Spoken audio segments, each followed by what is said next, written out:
In mind today is to do some fresh asparagus and hollandaise.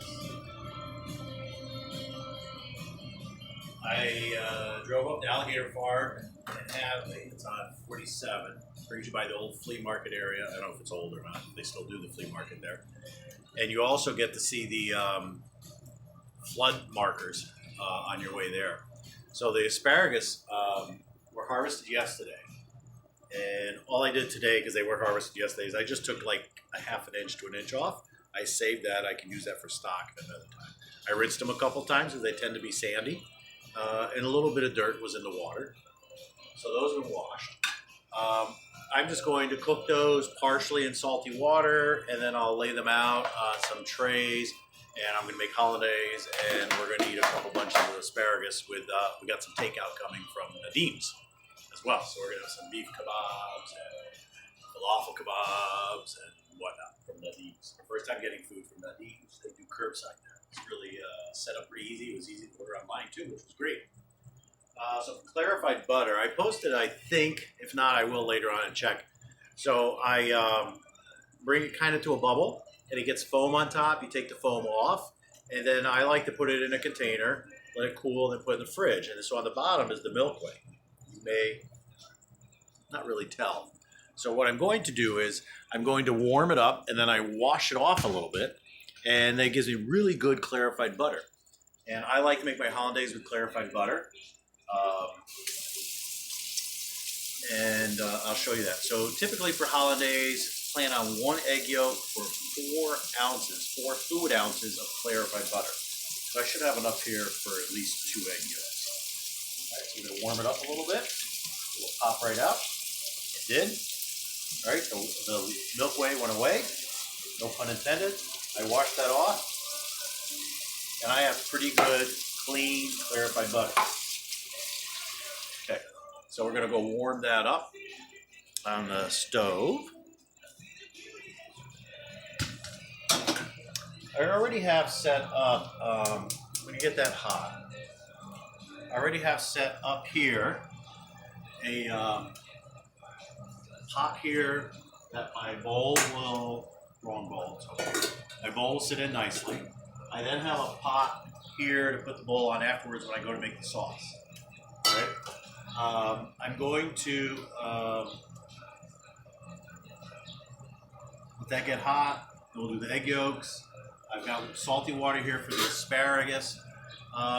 If you wanted to serve them cold later on, you can do 2 things. You can cook them in here a little bit, blanch them, right, and then pop them into the ice water, or blanch them less for a shorter period of time, and then just let them lay out, knowing that they're going to cool, but they're going to continue to cook as they lay out. All right. So let's close this. It looks like it's making it hard for the lighting to figure out what's going on. So that's a little better. All right. So I'm waiting for the butter to melt. I'm going to turn that down so I don't burn it. If you brown it, it's okay. It's going to have a little more flavor to it. We call it hazelnut butter, okay? If it gets there. But I took everything out of there, so probably shouldn't do that. It will actually probably go from hazelnut. Skip hazelnut, get the burnt right away.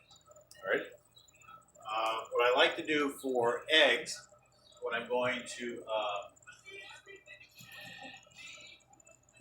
get over here. This is, all right. So what I like to do for egg yolks is I like to use a metal cup, and I'm going to break the egg over this, and then I'll use the shells to help me get the egg yolk. I do this for a couple reasons. One is to make sure if the egg's bad. I haven't run a bad egg in a long time, but if it's bad, it'll smell and look really cloudy and weird. It'll be very loose also. Okay? So I use the side, cleans it up, cuts it really nice, right? Come on over here a little bit.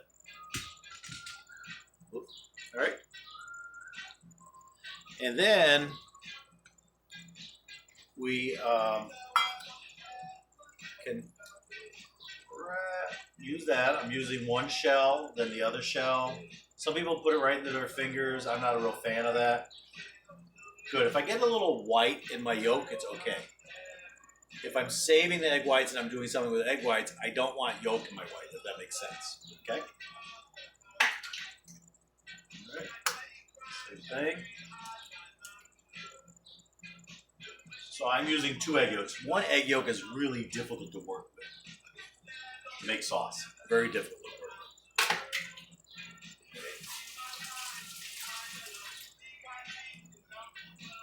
Okay. And then into the egg yolks, we'll put a little lemon juice.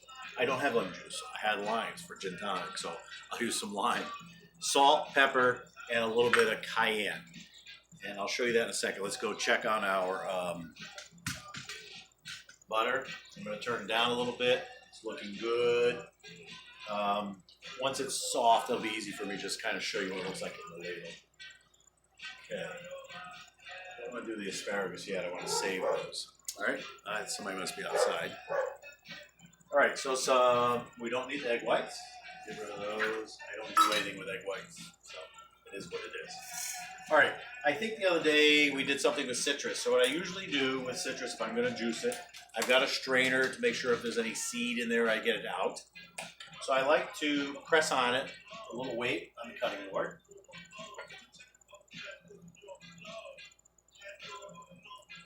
So it feels soft. Use the palm of your hand. Cut it in half. If you have, I don't think I have. But if you have a juicing, one of those squeezy things, or if you have, actually I might have one of those.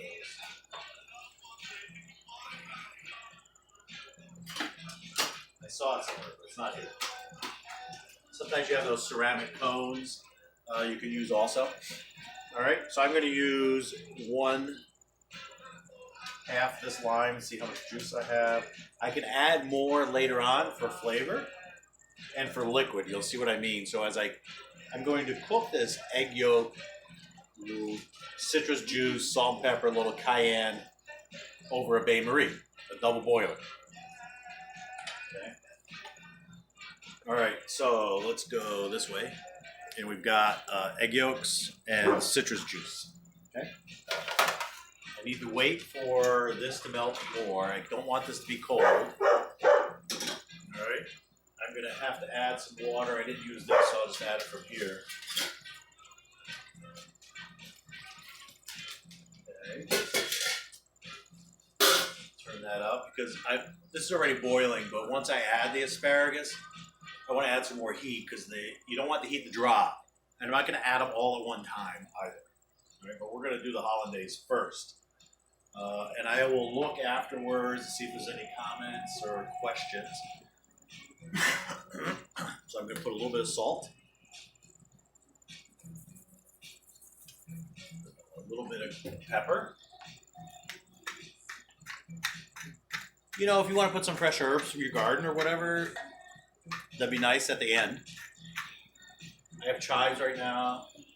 The blossoms haven't opened yet. I think in a couple days since they got warm this week.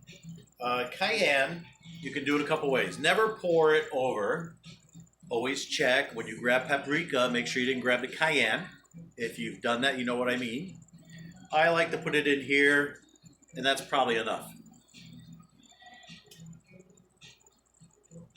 It's stuck a little bit. All right, hopefully it's not too spicy. I'm gonna wash it off. If you've never done it, you don't. If you have ever done it, you'll know what I mean. If you don't wash it off, you don't want to touch your face, right? Okay. All right. Just waiting on the butter to melt a little more. Next week, I'm going to go to Wednesdays from now on. Thursday seems to be a day I want to ride my bicycle lately, so I'll go to Wednesdays, give me a little more freedom. And next week, we might start grilling if it's nice. Well, then maybe I'll grill something outside. Baby bunnies are gone, so I can grill now. All right, come on, butter. I'm going to turn it up a little bit. I don't want the butter real hot. Now, what's going to be real important here when we go to do the hollandaise is to make sure that we in the beginning, we cook this egg yolk, citrus, a little bit of water. I'm going to take some of this hot water and add it. And we're going to make what I call a sabayon, or a zablioni. So it's egg yolks, citrus, flavoring, a little hot water, and we're going to make this nice and light and fluffy. So right now, it's egg yolk, raw egg yolk color, so it's pretty yellow, orangey, bright color, right? When we cook it, it's going to get light and fluffy, kind of be almost saucy looking before I add the butter. And I don't want it to curdle, so once I get going, I have to pay attention to the heat, pick it up and bring it back and forth. Sometimes I don't have enough water or liquid in the beginning, so I need to add a little bit so it doesn't get too thick on me. I don't want it to get thick. I don't want it to get curdly on me. So I always had hollandaise on my dinner menu at the restaurant, at the full-service white linen restaurant, because nobody else does. A lot of people don't like to make hollandaise, and quite frankly, a lot of people don't make it well. And this holds really well if you do it properly. And this is really an important part of it, is how we get it ready before I start incorporating the butter. Hollandaise and mayonnaise are what we call an emulsion sauce, right? We take water and fat and we get them to stay together and look nice and creamy.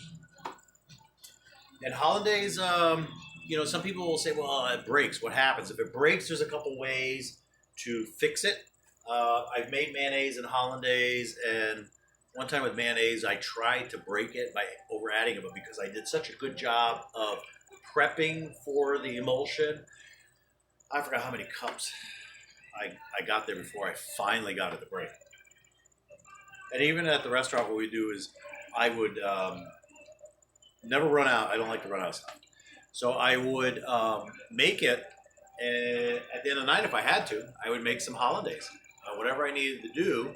And I like to make, I think it was 4 egg yolks all the time. Just worked really well with my pot and everything. So I'd make 4 egg yolks worth, and I'd serve one portion, put it in the fridge, and then tomorrow break it. But I would start with another 2 egg yolks. So I would start with 2 egg yolks, get that emulsion going, then you take the broken stuff, whisk it, and slowly add it in. All right, so I'm going to turn off the butter in the back. It's probably a little more hot than I would like, but you'll see that it's nice and clean looking. So the idea behind, the idea behind clarified butter, a couple things. First of all, depending on the quality of the butter, you might have a lot of that liquid in it. So this was grade AA. I think it was Cabot or Land O'Lakes. I can't remember which one it was. So there wasn't really, for the amount of butter in there, there wasn't that much extra water in it, if you will, the milk way. And there really wasn't a lot of foam on it. But if I leave that in there, so now that it's clarified, I could cook in it. So back in the day, we used to cook in a lot of clarified butter. But I stopped that. I started using olive oil in the late 80s when I got back in the kitchen, and then when I had my own restaurants. And part of that is so that if I cook with butter and somebody's plant-based, I can't serve it to them, right? But if I always cook with olive oil and vegetable oil versus butter, then it's always ready for anybody that's plant-based, if that makes sense. All right, so I'm going to turn down my water a little bit, so it's just barely bubbling. Once I put this lid on it, it's going to bubble more, okay?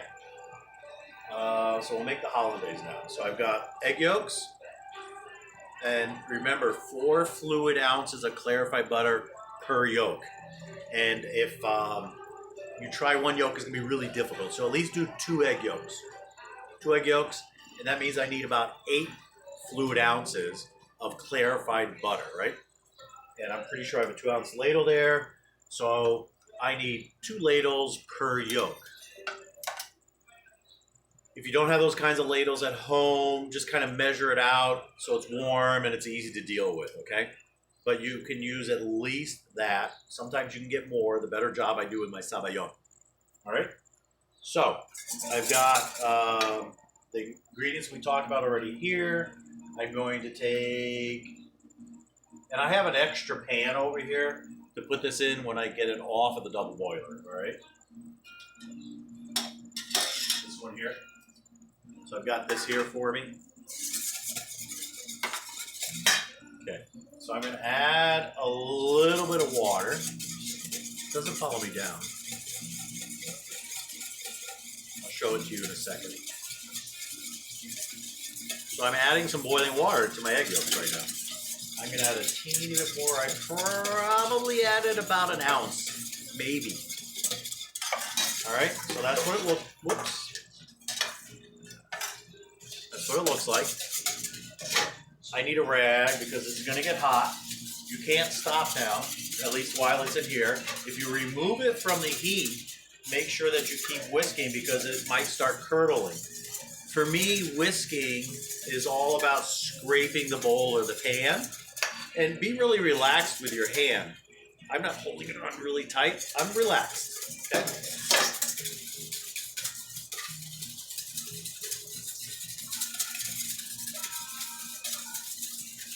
As soon as I feel like it's warming up a little bit on the edge, I remove it from the heat a little bit.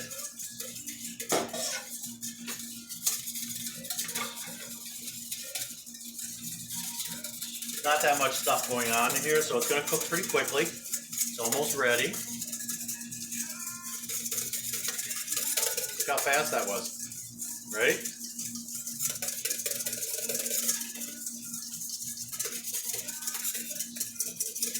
Scraping the sides, especially right there, because you might not have caught it, but it really gets hot right there because the steam comes up and comes back down in it. So right in that area there.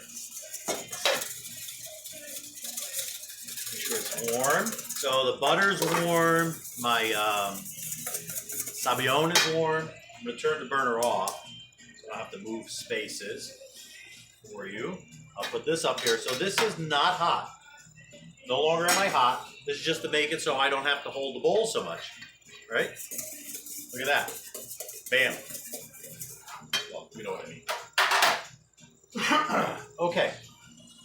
So we said we're going to add, and I got my hot water here if I need it. All right? And I said I might add some hot water to this. Right now I like the thickness of it. But I know when I add the, also for me, hollandaise should be citrusy and a little salty, if you will. And for me, those that know me, my students know me, that work with me, they know that salty for me is not Mark Ansell salty. But with this, yes, it is. All right. Okay. So, and I'm just tilting this so I get a little more liquid into my ladle here. Okay. So I have 2 yolks. I used a little bit of hot water. And now I need to incorporate 8 fluid ounces, so 4 of these into here. When you start this, go slow. Go kind of dribbly and just kind of keep whisking. And go add a little bit. Wait till it's all gone. Make sure you don't see any pools of butter. Add a little bit. Keep going. Add a little bit. Once you get that emulsion going, you can go a little faster. Might have just a little bit too much cayenne, but it's not bad. Okay. And I can't tell you how delicious the fresh Hadley grass are. So if you have the opportunity to go to Hadley, there's a bunch of farms up there, but I go to Alligator Farm. He said it wasn't growing that quickly yet. I don't remember if I said that earlier. The picture I posted on Instagram, you can barely see the little sticks sticking up. Often when you go, it's just crazy. It looks like weeds out there. They go till the end of June, I think they said. All right, so you can see the whisk is leaving a line in it. That means my emulsion has started, all right? I could have been done if I wanted to, but I'm talking a lot for me. Well, not for me. All right, so now I'm going to go to another ladle of butter. You can, for sauce, I would like this to be thicker than heavy cream, right? Not as thick as mayonnaise. If you make it too thick, it might not want to hold that long for you.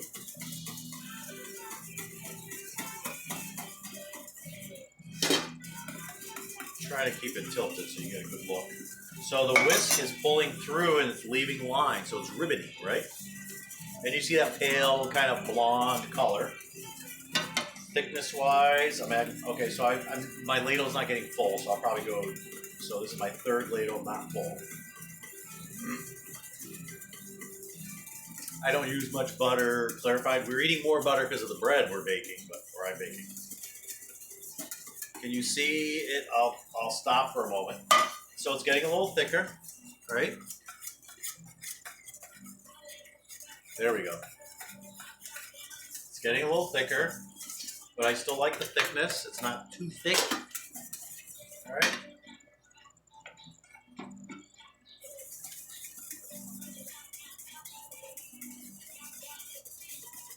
So this is my fourth ladle. That one was a little more full.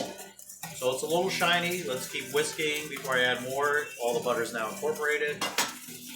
Usually at the end too, if I did this correctly, it's eyeball. It'll take you a little while. You can't be too dry. You'll curdle it and it'll be difficult. If it's too watery also. So I hope you could see the texture that we had before I added the butter, right? Okay, I'm gonna add some more butter. Now I'm gonna check for salt and pepper before and citrus. So you can start seeing it's getting a little thicker, a little bit like a soft mayonnaise. This is good. This looks really good. It's holding up. You can see the line staying in there, right? Good. So I'm using a different finger. It's salty, I got lucky. It's citrusy. Not too much cayenne now that everything's in there. And I like to finish it with just a little more of the hot water. It just kind of helps, not solidify is not the right word, but kind of brings it together. It helps it to hold better too. All right, that tastes really good. Okay, so I've got extra butter here. I'm just going to leave it to the side for the moment. That's still too hot for me to put this on top. And underneath there feels good, so I like that. I'm going to leave it alone. And the only thing I'm going to do is I'm going to get a plate to put on top of that. At the restaurant, I had a shelf above the oven stove, and it was perfect. I could just put this up there and it would keep it the right temperature. So this sauce is a sauce that theoretically would be what we call in the danger zone. That's why it's really important to do what I did in the beginning, because I cooked the eggs. They're really cooked well. The problem is when you don't do that and you don't cook the eggs, then it becomes perhaps more dangerous if something was bad, right? Yeah.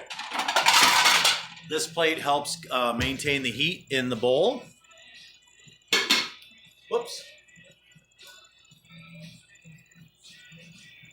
All right. So I just have this on here. This is warm. This was, I know why, because of the burner underneath is still warm, even though it's off. So this is good. I'm going to just leave that there for now, okay? Hot water to the side, I don't need it. And I'm going to, I did already turn that up. Let's grab the asparagus. And,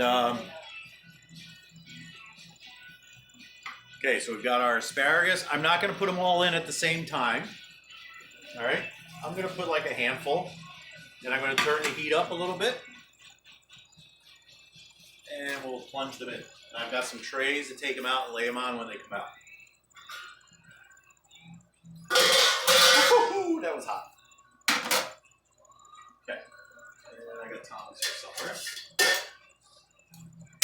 If you were to put a lid back on, make sure you lift it up. I think it's chlorophyll, whatever green vegetables have. You leave it on, even though you cook them perfectly and they're nice and a little just barely al dente. For me, I don't want them to be raw, but I don't want them to be overcooked. So if I'm blanching or just cooking these perfectly, they should just barely be cooked. Like that raw flavor should be gone, but they should be really very sweet tasting, if that makes sense. And if you haven't, then the other thing we started doing at schools when we're blanching is instead of taking, in the beginning, blanch your green beans. So everybody takes a handful. No, we would practice. Do one at a time. Cook one. Get it to where you like it. All right? Until you're comfortable with it. And don't forget, too, by the way, these are close to the same size, but that one and this one are going to cook differently. I mean, the skinnier one. That one will cook quicker than this one. Okay. They're done. And I know these are going to keep cooking, right?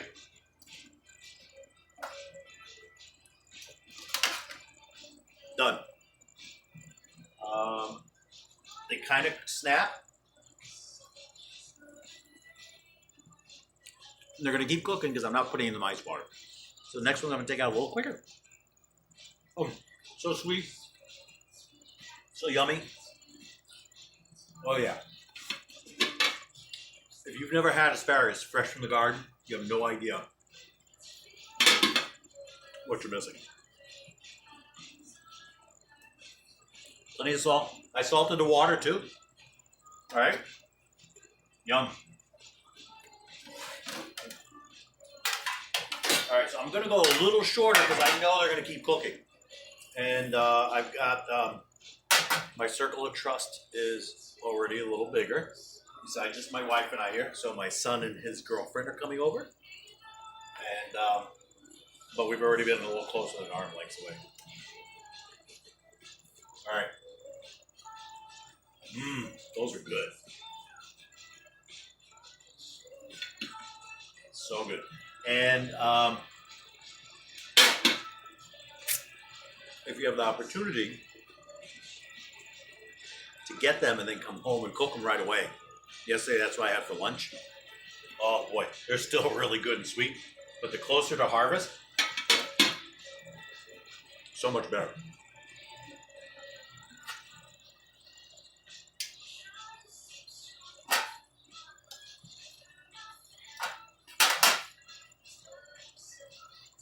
They're done. Let me start wiggling a little bit. I guarantee you this is not raw tasting. Yum. Sorry, I can't help myself. Small amounts, so that way the pot doesn't drop in temperature. I might have already talked about in the past. Don't overfill your pots, saute pans, whatever it is. Don't overfill it because then the heat goes away too fast.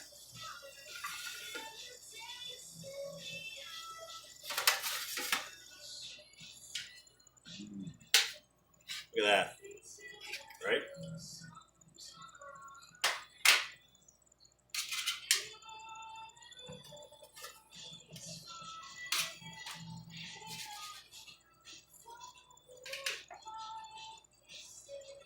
That's why you can feel too. Like I said, practice. Practice with one. Practice one, then put two in. Once you or try one a couple times so you get done as you like. And know that it's going to continue to cook a little bit. So practice with one or two. There's nothing worse than overcooked asparagus. My father used to grow them. We used to turn the water on, get it boiling. When it was boiling, we'd go out to the garden, cut the asparagus, rinse them off, pop them in the water. So good. Yeah. Look at that.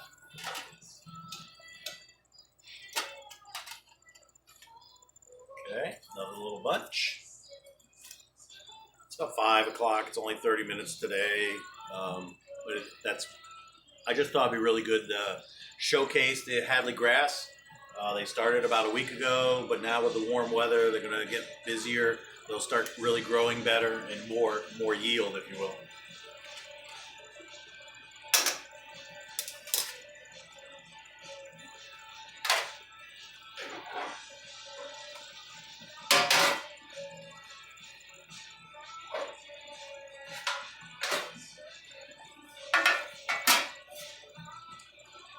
And the plate hasn't even gotten hot, so I'm not worried about. And I only have the oven on warm for when the food gets here, so we can keep it warm. Like I said, practice with one. Like so, here it is. It's raw. It's gonna snap. See, but it's cooked. Look how quickly it's cooking though. Yum. Touch it, feel it, taste it. It's still sweet. I'm going to pull them out now and just kind of keep these separate from the other ones and see how they finish cooking. All right.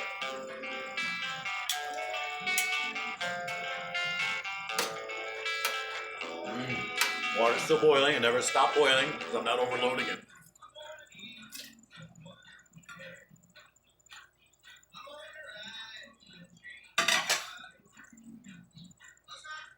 Where I grew up in Heidelberg, Germany, white asparagus were very popular in Europe. and Schwetzgen was the next town over, a couple towns over. They do a Spargel. It's called Spargel Fest. And so at the restaurant we used to do that as well. So I would create a menu where we'd have a couple apps, a couple entrees always. And so asparagus all the way through. Oh my goodness! If you take this and your trimmings from asparagus, make asparagus stock, makes a delicious soup. Clearly, use that stock to make your risotto, and then finish it with. Take this and just cut it up bite-sized pieces so they fit in your bowl. Ice cream. There's an ice cream place. I think it's called Maple something on that road between Walmart and somebody else up in Hadley. They make asparagus ice cream usually. So we've done that. Risotto, salads, of course, just the vegetable by itself. Yesterday I put breadcrumbs with brown butter and Parmesan cheese and chives on it with an egg over easy. It was delicious. Yeah, asparagus are great, and they're more versatile. And it was funny when I thought about the ice cream, and I knew those. I had the ice cream at that place. I think it's Maple Shade or whatever it is. And I was like, oh. So I looked at Escoffier's cookbook. Guess what? Asparagus ice cream is in there. Woo! Those are hot.